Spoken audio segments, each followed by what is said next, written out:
Segunda carta de los Tesalonicenses, capítulo 2, los versículos 1 al 12. Vamos a estar viendo hoy el título que yo quise ponerle al sermón es que nadie los engañe. Vamos a imaginar, hermanos, si usted no es cristiano y se da cuenta que su religión que abrazó lo decepcionó. Piense en qué fiasco se llevaría si usted es un musulmán. Los islam, hermanos, se les promete un cielo con muchas mujeres a los hombres que mueren de manera extremista, a los radicales. No sé, si a lo mejor usted estaba organizado para destruir una de las Torres Gemelas y no se le pasó esa oportunidad, pero usted creía en eso. Entonces se puede llevar una decepción y decir, yo no me voy a ganar ese premio. Yo no voy a alcanzar eso que me prometieron. Piensa, hermanos, si usted está completamente seguro en alguna religión oriental como la reencarnación y de alguna manera un gurú le dice, ¿sabes qué? Tú no vas a terminar tu ciclo de purificación. Te puedo asegurar que tu próxima reencarnación ni siquiera vas a ser un hombre. A lo mejor tú querías ser pues un abogado o alguien con mayor estatus y nada, que vas a terminar siendo un animal. Entonces sería una tristeza, ¿no? Que te des cuenta que esos miles o millones de reencarnaciones que esperabas, porque esa es tu convicción, pero ¿cómo se sentirán esas personas si de pronto se dan cuenta que no es así? O piensen, ¿no? en los mormones, si no eres uno de los 144,000 sellados o que no pudiste tener muchas bodas aquí en la tierra. No sé si usted sabía que ellos, usted puede ver cómo en la historia algunos se han casado muchas veces. En algunos países por las leyes hacen esas bodas más de manera simbólicas, pero ellos se quieren casar varias veces porque saben que en la otra vida se les va a dar un planeta para que ellos llenen toda la tierra con las esposas que consiguieron en vida.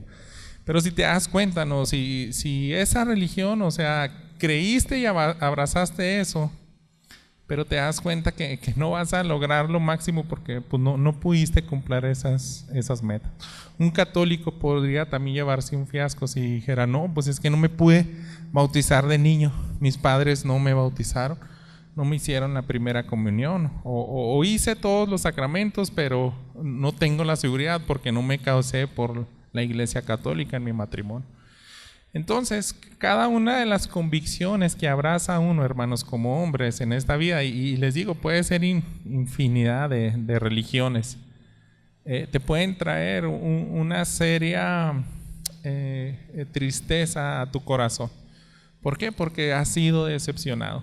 Y creo que las peores decepciones, hermanos, no se las van a llevar aquellos que creían estar en la verdad y se van a dar cuenta que rechazaron a la única verdad, al único Salvador. Y hermanos, Satanás quiere hacer eso con cada una de las personas que abraza la fe verdadera.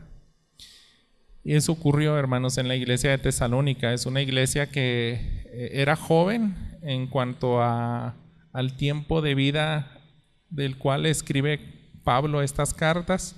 La primera y segunda carta de Tesalonicenses no había pasado ni siquiera un año, como ni siquiera medio año se cree, como una iglesia nueva. Pero de alguna manera, hermanos, se les metió una duda. Y de las dudas que más te pueden afligir es que tú estabas seguro de la verdad, la única verdad, pero Satanás llegó a hacerte dudar de eso. Eso también, hermanos, es una tristeza y una aflicción aquí. Te puedes sentir igual, con la misma incertidumbre, sin la misma paz que cualquier otra persona que haya sido pues engañado, ¿verdad? Entonces, hermanos, les digo, hoy vamos a ver una declaración que dice el apóstol Pablo, que nadie los engañe, porque a raíz de un engaño del enemigo que quiere distorsionar una única verdad, de ahí surgen muchas malas decisiones en las personas que confiaron en Cristo Jesús. Vamos a ver dos cosas, hermanos, esta mañana: la realidad de los engaños de Satanás. Esa es una realidad. Y número dos, lo que debemos de saber del anticristo. De las verdades más gloriosas que podemos tener en el cristianismo es todo lo que tiene que ver con el futuro, toda la esperanza que tiene que ver con la vida que nos espera allá. Si alguien nos arrebata eso, y si llegamos a dudar de que allá va a haber un pleno descanso y una genuina paz, un gozo inexplicable, entonces, hermanos, pues vamos por mal camino y nuestra fe va a decaer, incluso va a afectar en todo el resto de nuestra vida. Así que, hermanos, vamos a leer los primeros 3 versículos de este capítulo 2, donde encontramos el problema principal de la carta. En base a este problema escribe el apóstol Pablo. Número 1, porque estaban viviendo en un tiempo de persecución. En la primera carta lo deja muy claro. Ellos estaban siendo perseguidos, entonces pareciera que alrededor de esas circunstancias ellos pensaron que eran los días finales, porque ya les había enseñado algo al respecto, no solamente el apóstol Pablo, sino las enseñanzas de Jesús, de que la maldad iba a aumentar, y cuando aumenta esa maldad y esa presión del enemigo, entonces pueden pensar que va a acercarse el día final. Así lo creyó esta iglesia. Déjeme leer estos versículos. Dice: pero con respecto a la venida de nuestro Señor Jesucristo y a nuestra reunión con Él, les rogamos, hermanos, que no sean sacudidos fácilmente en su modo de pensar, ni se alarmen, ni por espíritu, ni por palabra, ni por carta como si fuera de nosotros, en el sentido de que el día del Señor ha llegado. Que nadie los engañe en ninguna manera, porque no vendrá sin que primero venga la apostasía y sea revelado el hombre de pecado, el hijo de perdición. Yo creo que es el tema central, y aquí se plantea la carga del apóstol Pablo.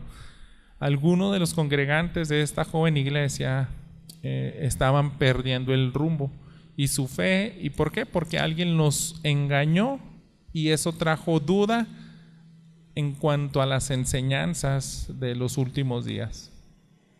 Satanás, hermanos, sacudió la fe de esta iglesia. Si el apóstol Pablo les está diciendo en este segundo versículo que no sean sacudidos fácilmente, es porque algunos se empezaron a estresar, creo yo, empezaron a dudar, y hubo una angustia. De alguna manera le llega esta noticia al apóstol Pablo. Yo no sé si usted, hermanos, ha conocido a alguien así, que de acuerdo a algún evento, a alguna información que le dieron de los últimos días, él se angustió. Yo hace años les había comentado que una hermana en Cristo se acercó con nosotros bastante afligida cuando hubo un cambio de gobierno allá en Estados Unidos, ¿verdad? Hace como 2 presidentes atrás. Pero la aflicción, hermanos, era tremenda. La veíamos casi con lágrimas, con los ojos llorosos. Y ella me decía: explícame porque estoy dudando, o sea, me dijeron esto. Entonces me contó mucha información. Entonces esa información le afectó, y ella a lo mejor estaba pensando, ¿no? ¿Qué tal si ya fue el fin de los tiempos? Yo está demasiado cerca, esto va a empeorar, yo no estoy preparado.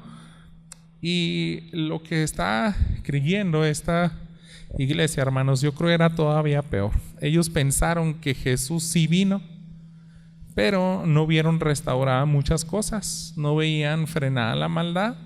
A lo mejor tenían esa idea de que se quedaron después de lo que conocen los teólogos y enseñamos, de un rapto. El rapto es que Jesús se va a llevar a toda la iglesia y va a venir la tribulación.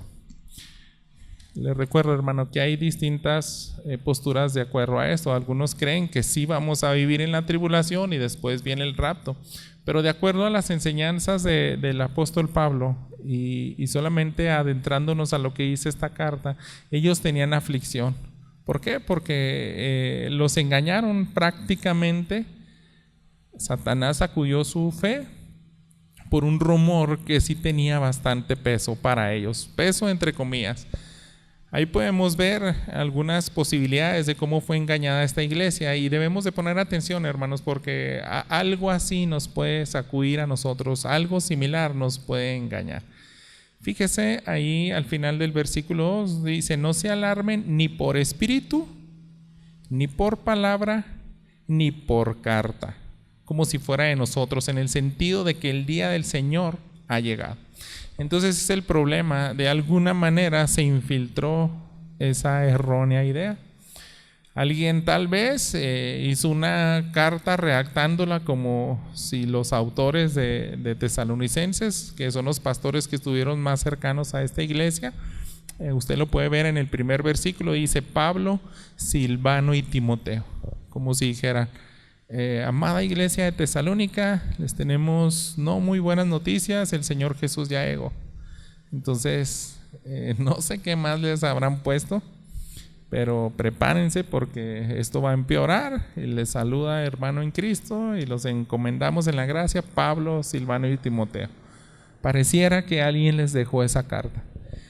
Y si se fijan, hermanos, como haya llegado, tal vez fue un rumor o un espíritu, considere eso simplemente, ¿no?, como forjado del fondo del infierno. Algún demonio tal vez le inyectó esos pensamientos a un enemigo de la iglesia, y esa persona con astucia engañó a otros hermanos pasándole información distorsionada. Pero como haya sido, hermanos, si se fija, había una doctrina gloriosa en la cual ellos tenían esperanza y habían abrazado, pero de pronto les arrebataron esa esperanza.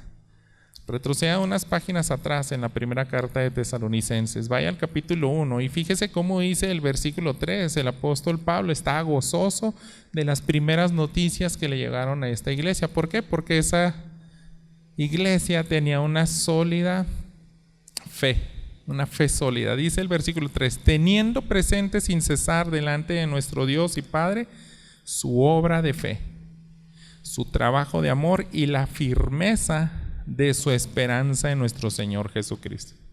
Se fijan, ellos creyeron de todo corazón que les esperaba un encuentro con Jesús glorioso, y donde iba a terminar con la manda, iban a descansar. Y no solamente eso, vaya al versículo 10 en ese mismo capítulo 1, y esperar de los cielos a su Hijo, al cual resucitó de entre los muertos, es decir, a Jesús, quien nos libra de la ira venidera.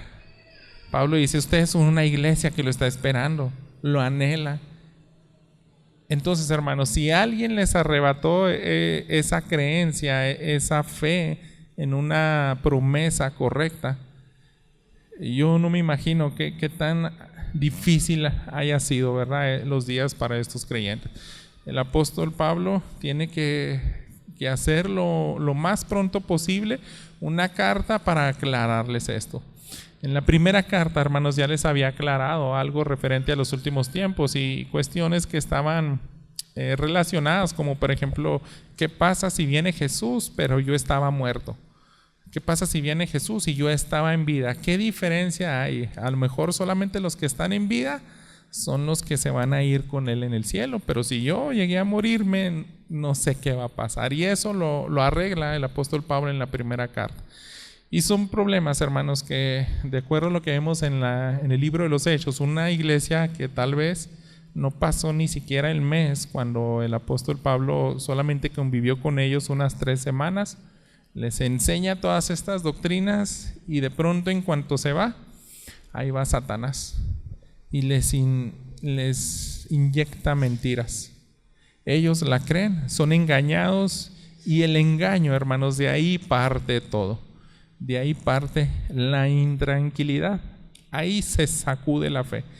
Ese es el objetivo que siempre va a querer hacer Satanás, y se las va a arreglar para lograrlo. Entonces, déjenme repetirle el versículo 3, regresando a 2 de Tesalonicenses 2. Que nadie los engañe en ninguna manera, porque no vendrá sin que primero venga la apostasía y se ha revelado el hombre de pecado y el hijo de perdición. Y ahí empieza a corregir, ¿verdad?, el malentendido que tuvo esa iglesia. Pablo corrige de raíz el problema. ¿Cómo se corrige? Refutando el engaño. Entonces, revela suficiente información, hermanos, que debemos de considerar. Toda esta información, hermanos, lo más seguro es que sí la tenían al principio. ¿Por qué? Porque más adelante lo vamos a ver. Dice, yo ya se los había enseñado, pero de alguna manera se tiene que repetir. Porque tal vez Pablo no consideró eso de que les iban a llegar una carta con sus firmas falsificadas. O que alguien con bastante habilidad y conocimiento de la Escritura, pero que no amaba a Cristo ni a la iglesia, fue utilizado por Satanás y les inyectó esas ideas. Entonces él tiene que volver a explicarse. ¿De quién se refiere todo este personaje que va a hablar, hermanos, en los siguientes versículos? El apóstol Pablo, nada más y nada menos del anticristo. El anticristo es quien se manifestará antes del día del Señor. Entonces el apóstol Pablo le dice a esta iglesia, espérense, no se asusten, que nadie los engañe, que nadie los inquiete. Tengo que reforzar y enseñarles otra vez acerca del anticristo. Ustedes parece que perdieron de vista esta información. Entonces, si era una iglesia, hermanos, perseguida, y perdieron de vista la enseñanza de Pablo de lo que haría este personaje, los días no fueron fáciles. Y ahora, hermanos, pues tenemos que entender lo que debemos de saber del anticristo. Se va a desarrollar en los siguientes versículos. Fíjese el versículo 4, así como se le nombra, hermanos, en el versículo 3, el hombre de pecado o el hijo de perdición. Si se fija, esos adjetivos son terribles, donde está concentrado todo el pecado y donde te vas a perder. Ese es el anticristo. Así que la segunda carta de Tesalonicenses, hermanos, la iglesia tiene que estudiarla detenidamente. Todos tenemos que conocer esta información, porque así como se engaña a las personas, como se les hace dudar de sus creencias y de su fe, es porque no están cimentados en la verdad.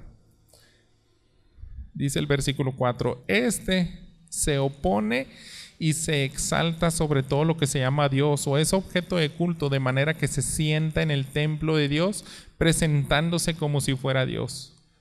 ¿No se acuerdan de que cuando yo estaba todavía con ustedes les decía esto? Entonces ahí es como vemos que el apóstol Pablo ya les había enseñado todo esto, pero empezaron a dudar, ¿verdad? Porque alguien con astucia, y así lo conocemos, ¿verdad? Al padre de mentiras, Satanás, se las arregló para torcer esa promesa gloriosa. Yo creo que era como el año 45 o 50 después de Cristo cuando se escribe esta carta. El templo de Jerusalén no se había destruido, no había sido quemado y la ciudad tampoco. Entonces Pablo les dice, ¿saben que este personaje tiene que llegar y sentarse en el mismo trono de Dios, en lo que terrenalmente conoceríamos como el templo de Jerusalén? Y ahí es como yo creo empieza a traerles paz el apóstol Pablo. Si todavía no ha sucedido eso, no se afligen de más, no dejen que los engañe. Esto no es el anticristo. Los días que están viviendo no es para nada el día de la segunda venida de nuestro Señor Jesús. Entonces llegará mucho más lejos que cualquier hombre terrenal y personajes malignos que han aparecido en la historia refiriéndose a este llamado anticristo. Porque en el año 70, hermanos, el templo fue destruido, pero la segunda venida de nuestro Señor Jesús aún no ha sido efectuada. Pudiéramos pensar en Nerón, pudiéramos pensar en otros personajes siniestros que estuvieron siglos después. Piensa, hermanos, en la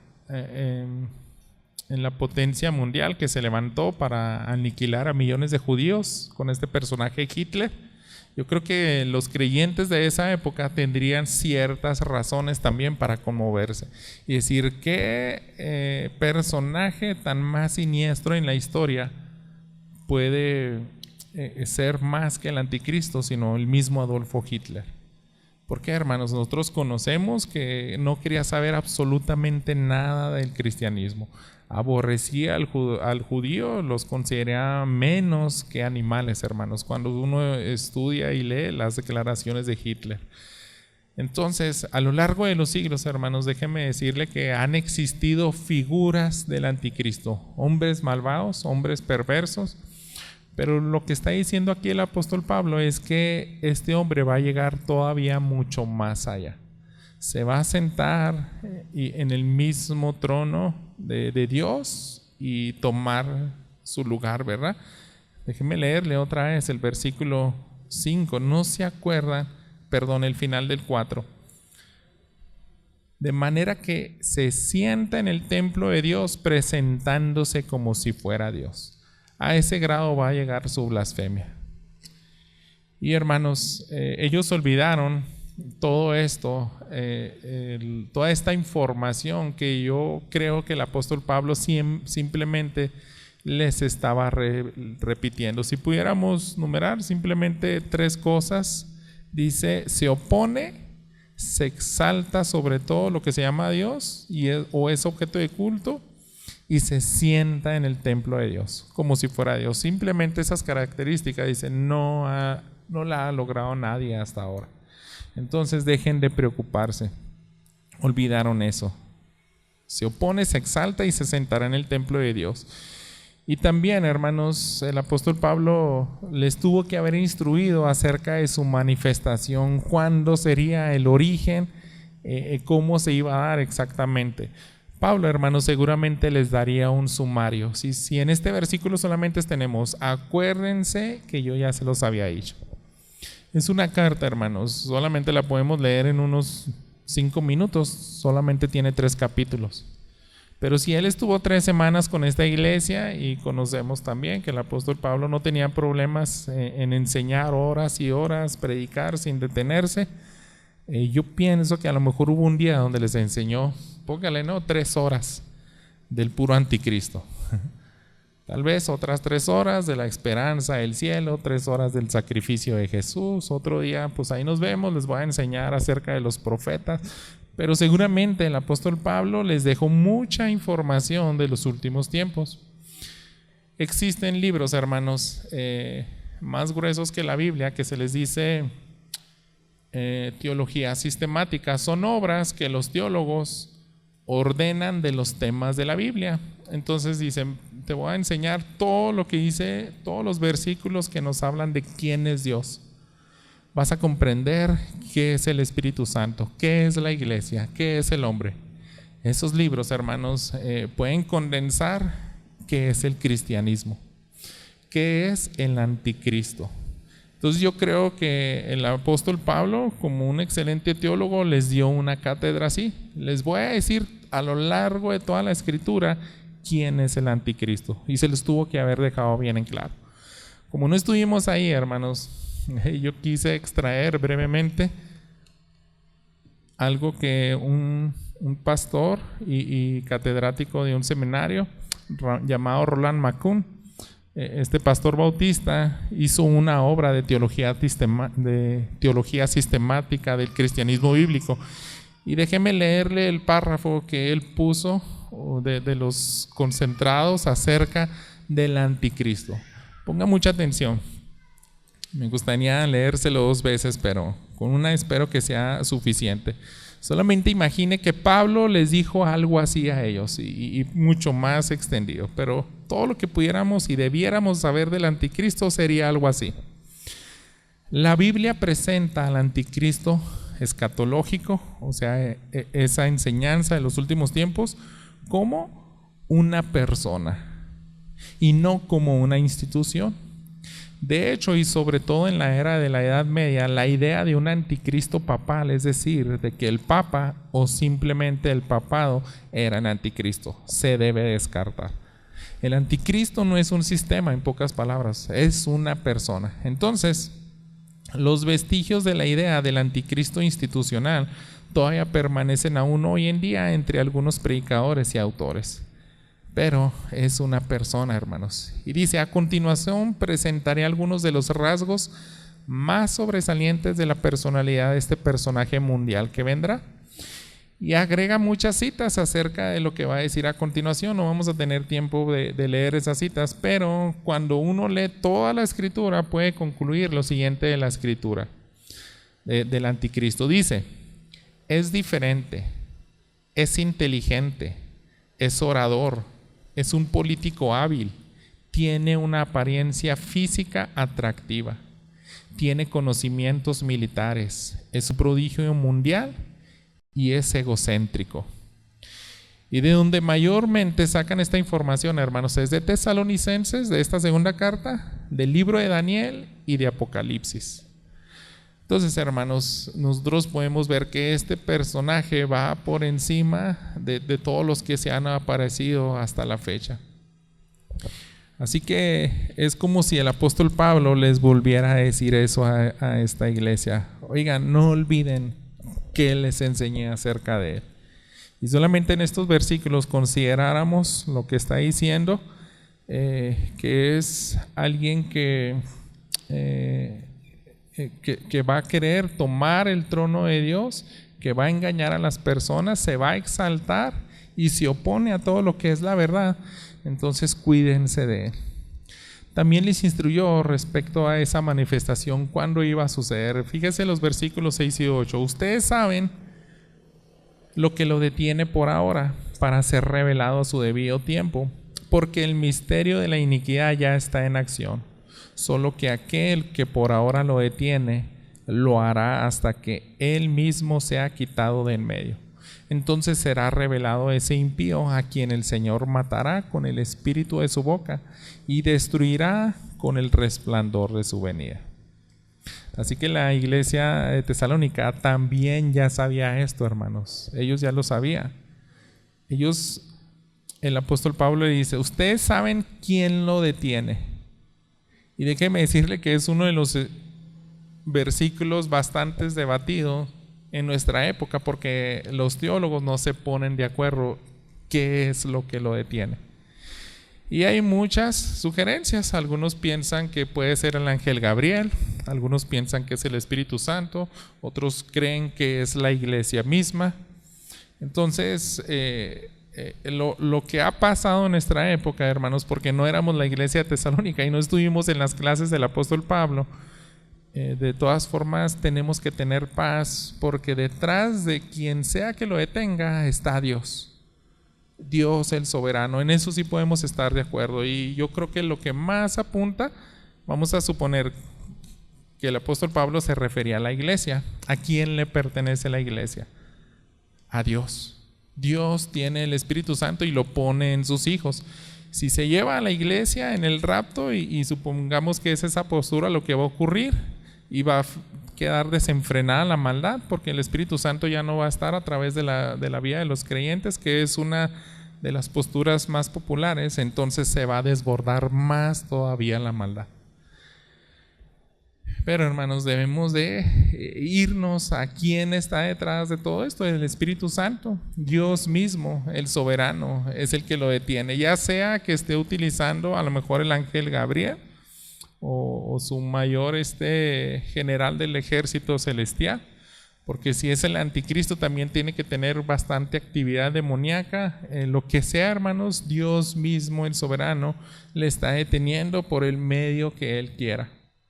Entonces basta solamente con saber que Dios mismo controla el curso de la historia. El apóstol Pablo dice: está presente, pero hay alguien que se está oponiendo, y cuando se ha retirado y se le dé oportunidad de que obre aquí, ahí se van a poner más feas las cosas, ¿verdad? Por ahora, hermanos, debemos de prestar más atención, creo yo, en la otra declaración que les dice el apóstol Pablo: ya está en acción. Ya está en acción, y lo vemos, hermanos, porque el mal se desborda. El mundo va de mal en peor. En la época donde vivían los tesalonicenses, perseguían a muerte a los cristianos, los encarcelaban, los emperadores no les caía muy bien esa religión. Entonces, sea lo que sea que está pasando a lo largo de los siglos, vemos la acción de lo que va a preceder al anticristo. Hay una maldad que está imperando en toda la tierra, pero además Pablo les dice, cuando aparezca les voy a decir cuál va a ser su final.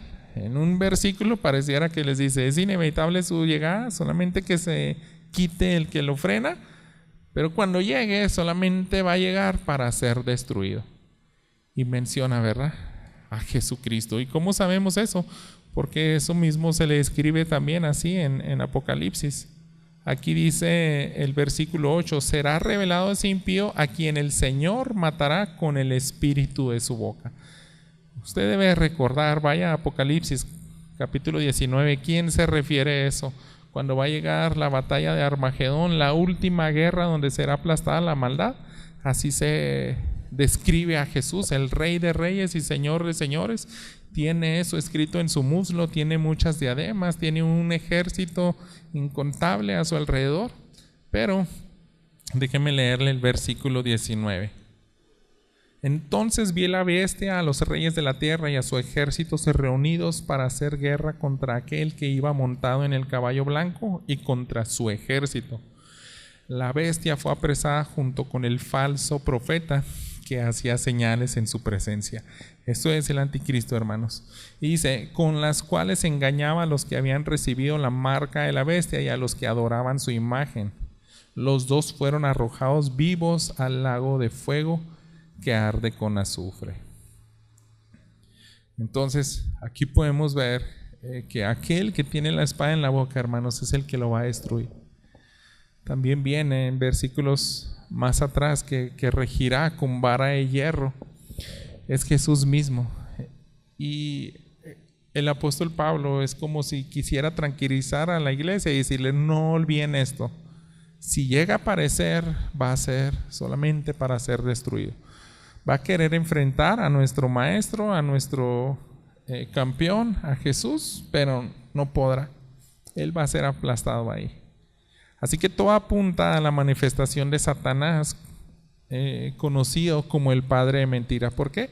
El padre de mentira, el engañador, así como engañó a Eva, logró también hacer caer a Adán y lo sigue haciendo.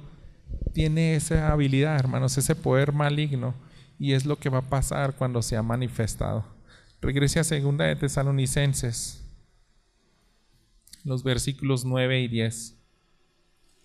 Dice así, la venida del impío será conforme a la actividad de Satanás, con todo poder y señales y prodigios mentirosos, y con todo engaño de iniquidad para los que se pierden, porque no recibieron el amor de la verdad para ser salvos. Y es inevitable eso, hermanos, de que va a engañar a muchas personas. A muchos que quisieron abrazar la fe del cristianismo, pero usted tiene que estar seguro que hay una garantía para los que no van a ser engañados, y son los que realmente amaron a Jesús, los que abrazaron con todo su ser, con toda su fuerza y su fe a Jesús el Salvador. Y eso se demuestra con un amor genuino, ¿verdad? Porque Él transforma nuestros corazones. Si realmente creemos en fe en Cristo Jesús, Él pone su Espíritu en nosotros y nos da esa capacidad de amarlos, aunque no seamos perfectos, hermano.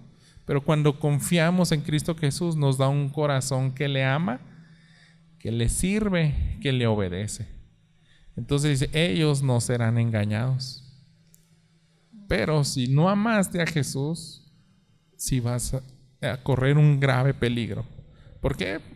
Porque así es Satanás, hermanos. Es experto, no nos imaginamos qué tan inteligente es y qué tan malignos son sus planes para engañar. Lo ha hecho, hermanos, ya en este momento a millones y millones de personas con cada religión, con cada filosofía. Todos ellos están engañados. Yo le decía, o sea, es una pregunta al inicio del sermón que muchos se pueden hacer: ¿cómo te aseguras cuál es la religión verdadera? Porque hasta casi en cada cabeza hay una religión diferente.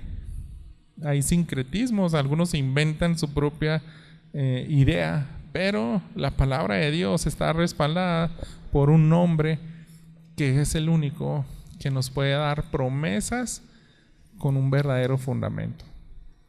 Piensa, hermanos, simplemente, por ejemplo, la resurrección. ¿Qué otro personaje en toda la historia ha vencido la muerte? Nadie. Y está comprobado, o sea, hubieron testigos. En Corintios habla que más de 100 testigos vieron a Jesús. En el libro de los Hechos dice que por más de 40 días se les apareció.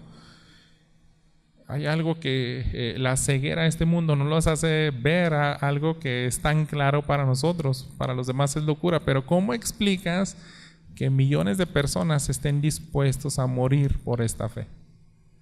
Porque creemos que resucitó. Eso nos fortalece y eso fue real. Entonces, hermanos, Satanás engaña y lo hará en esos días. Yo creo que hasta fácilmente, ¿verdad? ¿Y qué dice el apóstol Pablo? Los únicos que no serán engañados son aquellos que sí amaron. Aquí se plantea de manera negativa. En el versículo 11, lea conmigo, y el 12, porque Dios les enviará un poder engañoso para que crean en la mentira, a fin de que sean juzgados todos los que no creyeron en la verdad, sino que se complacieron en la iniquidad. Si no amaron a Jesús, amaron todo lo que ofrece este mundo. Quisieron satisfacer sus propios deseos y están en sintonía con el padre de mentira. Así que, por más sorprendentes que sean esas señales o manifestaciones que llegue a hacer el anticristo, hermanos, aunque sean sobrenaturales, el creyente no va a caer en ese engaño si él se rindió con amor a Dios. Les digo, hermanos, en nuestra declaración de fe nosotros tenemos una postura y la mayoría de los bautistas creen que va a ocurrir el rapto y empieza la tribulación. Ahí se manifiesta el anticristo y van a ser engañados por la mayoría. Hay esperanza, pero va a ser mucho más difícil de que alguien crea en el evangelio. ¿Por qué? Porque va a ser retirada la iglesia, el Espíritu Santo, lo que frenaba la maldad ya no va a estar. Pero es un tiempo de purificación y donde los judíos empezarán a creer. Ahí ahora sí ocurrirá el regreso de nuestro Señor Jesús y entraremos al milenio, acabará con la maldad. Y aunque le digo, tal vez sea una clase más extensa para otra ocasión, se termina en lo mismo. Jesús triunfará. Este anticristo será destruido. Entonces lo que más nos corresponde ahora, hermanos, a lo mismo que la iglesia de Tesalónica, es que no permanezcamos en incredulidad. ¿Por qué? Porque eso nos pone en peligro de ser afligidos, de que cada mentira que trate de traer Satanás a nuestra iglesia o a nuestras vidas, la vamos a aceptar más fácilmente y olvídese, va a venir una aflicción grande. Ahí yo he conocido, ¿verdad?, muchos creyentes que tienen pastores que no curiosamente, sino que generalmente se mantienen enseñando acerca de todo esto, predican muy seguido acerca de esos días de la tribulación, del anticristo, pero si no tienen una postura correcta y un enfoque de victoria y de amar a Jesús, no vas a salir confortado de esos sermones. Entonces generalmente los ves hasta afligidos. Pablo, hermanos, les escribió para protegerlos de ese destino. Vaya a Primera de Tesalonicenses. Les digo, en esta primera carta también él ya les había enseñado, pero vaya al capítulo 5, fíjense en los primeros 2 versículos. Ahora bien, hermanos, con respecto a los tiempos y a las épocas, no tienen necesidad de que se les escriba nada, pues ustedes mismos saben perfectamente que el día del Señor vendrá así como un ladrón en la noche. Entonces, ¿qué les dice Pablo? No es necesario que les vuelva a repetir toda la clase, ustedes ya la conocen.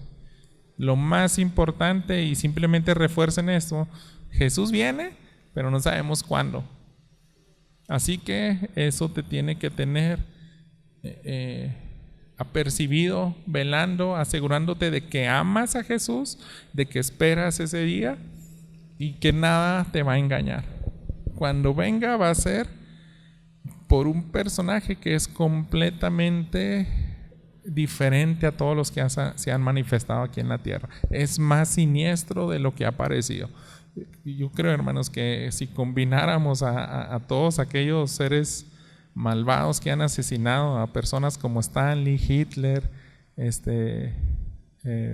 Nerón, todos los combináramos, el anticristo todavía va a ir, va a ser más siniestro y más astuto, más atractivo, más impresionante su manera de hablar, y así es como va a engañar a muchos. Así que, hermanos, ahí mismo en 1 Tesalonicenses 5, lea conmigo los versículos 8 al 11. Dice también el apóstol Pablo, también cerrando esa primera carta para darles esperanza, y nos puede darla también a nosotros. Dice: pero puesto que nosotros somos del día, seamos sobrios, habiéndonos puesto la coraza de la fe y del amor, y por el casco la esperanza de la salvación. Porque no nos ha destinado Dios para ira, sino para obtener salvación por medio de nuestro Señor Jesucristo, que murió por nosotros, para que ya sea que estemos despiertos o dormidos, vivamos juntos con Él. Por tanto, confórtense los unos a los otros y edifíquense el uno al otro, tal como lo están haciendo. Ese es un sentir también para mantenernos en paz y tranquilidad. Confórtense. Jesús, hermanos, tiene promesas inquebrantables. Que nadie lo engañe, hermanos. No se deje engañar de que ocurrió el rapto y aquí se quedó usted, ¿no? Si no apareció ese ser siniestro antes, y si realmente amaste y entregaste y trataste de vivir de todo corazón a Cristo Jesús, tú vas a ser preservado en fe. A ti no te van a engañar. Quiero pasar algunas aplicaciones, hermanos, ya para terminar. Tratamos simplemente de comprender un poco, ¿no?, acerca de un capítulo escatológico de la Biblia, lo que es 2 de Tesalonicenses, que trata de los últimos tiempos. Eso es la escatología. Entonces, déjeme plantearle y dejarle algo en que puede pensar. ¿Por qué un sermón como este? Yo creo, hermanos, si las circunstancias se complican en nuestra época, usted va a apreciar más esta carta y la debe de apreciar más. ¿Por qué, hermanos? Así ha ocurrido a lo largo de cientos de años. La iglesia ha sufrido. Han aparecido épocas tan terribles, tan feas, pero deberíamos de apreciar más esta carta y decir: gracias, porque en los días difíciles tú puedes traernos paz. Si dejaste este legado tan hermoso para la iglesia, donde no debe ser sacudida nuestra fe y nos puede tranquilizar, entonces yo voy a confiar en eso. Entonces regrese a leer 2 Tesalonicenses, toda su Biblia, hermanos.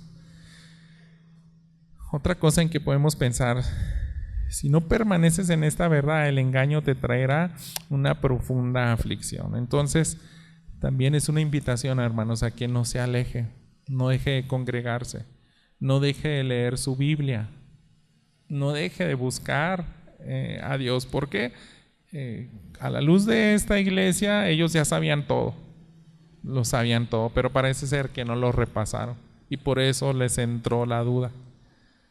Solamente Pablo les estaba recordando. Entonces es una invitación, hermanos, de que usted tiene que ser firme en la palabra.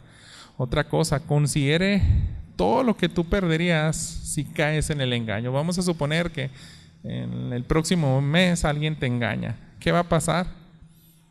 Y esto, hermano, es terrible, y ese es el objetivo que quiere Satanás, que tú seas engañoso. ¿Por qué? Porque si te engaña, te vas a decepcionar de Jesús.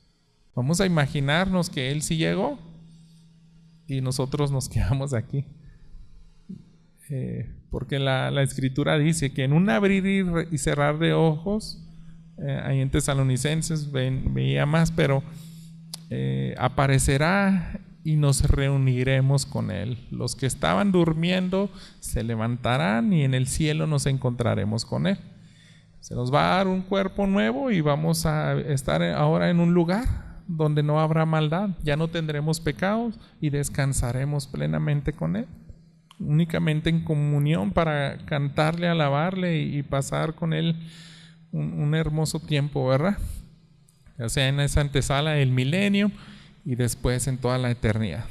Pero si no crees eso, hermanos, te vas a decepcionar y vas a dudar de toda esa promesa. Vas a creer que Cristo falló. Caerías en una incertidumbre de tu salvación. Estaba escuchando un sermón de MacArthur donde dice que le hicieron una broma a su compañero de cuarto porque creía eso, ¿no? En el rapto que va a ser antes del anticristo. Y pues ya sabían, ¿no?, su postura, y ellos le hicieron una broma con una lámina que hacía ruido como relámpago. Alguien con un micrófono y voz de locutor le decía que era el tiempo final. Y la broma sí fue pesada porque todos sus compañeros de los dormitorios de alrededor dejaron las camas así como con la ropa. Todos se escondieron y se levanta este muchacho afligido y oyendo todo ese ruido le hacen hasta un flash en la cara. Y ya cuando no se aguantan la risa van y platican con él, que era una broma. Y él les dice que ustedes también se quedaron. Entonces estas personas, hermanos, son tan afligidos a ese grado que dice, nos pasó a todos. Y así sucede, hermanos. Ahora es una oportunidad de fortalecer nuestra fe y que tenga sentido todo el cristianismo. ¿Por qué, hermanos? Porque si no creemos en las promesas de Dios y caemos en el engaño, vamos a decir, y se me hace que tampoco es verdad la resurrección. Se me hace que no vale la pena entonces sufrir por Cristo. Se me hace que fue solamente una religión más. Pero no, que no sea así, hermanos. Por tanto, creo que este domingo es una invitación para asegurarte de que estás rendido al señorío de Cristo. De que estás como aquellos que escribe el apóstol Pablo, que sí aman a Dios, que sí aman a Jesús, lo abrazan como su todo. ¿Por qué? Porque Él es el que va a definir tu destino eterno. Si no lo amas, estás en peligro de ser engañado. Así que te tienes que aferrar a su persona, descansar en sus promesas, y eso es una invitación también para vivir a honrarle. En el capítulo 3 va a hablar más de eso el apóstol Pablo. Va a decir, es que creer en la venida de nuestro Señor Jesús es esperarla, anhelarla, desear que sea la justicia y que sea aplastado el personaje más siniestro y Satanás mismo. Pero mientras tanto, tengo que purificarme, tengo que limpiarme de mi pecado, porque solamente así tendré la certeza de que no estoy siendo engañado o estoy en ese peligro. Dios les bendiga, hermanos. Vamos a orar y considere este mensaje como ese alimento que usted necesitaba, hermanos, porque estamos en la época donde ya se desbordó la maldad, ya el sistema maligno está en marcha. Va a llegar alguien a tratar de hacerlo dudar. Entonces dele la gloria a Dios y dígale gracias porque tu palabra se anticipa y nos guarda de eso, ¿verdad? Oremos. Padre, esta mañana agradecemos porque tú nos amas y no quieres que nadie se pierda. Gracias por la carta de Tesalonicenses, porque hay tanto que aprender, pero tú los dejas en verdades tan sencillas. Simplemente tenemos que asegurarnos que amamos a Cristo Jesús. Y todo el que esté aquí, Señor, que no se pueda asegurar aún de eso, Padre, ten misericordia a él y dale, Señor, de tu gracia, de tu Espíritu, para que entienda y comprenda que el cristianismo se vive de manera radical, que debemos de vivir intensamente mostrándote nuestro amor a ti. Debemos anhelar cada día conocerte más, sufrir por ti, caminar a tu lado, enseñar a otros más, a ser más discípulos, a predicar más, a no mentir, a no robar, a no desperdiciar el tiempo. Hay tantas aplicaciones, Señor, que podemos sacar de estos, así que obra en tu Espíritu Santo para que mis hermanos puedan salir edificados y agradecidos. Te damos la honra, la gloria y el honor a ti, Padre, por darnos lo único que nos hace, a tu palabra, tus promesas y una invitación a amarte. Gracias por todo en Cristo Jesús. Amén.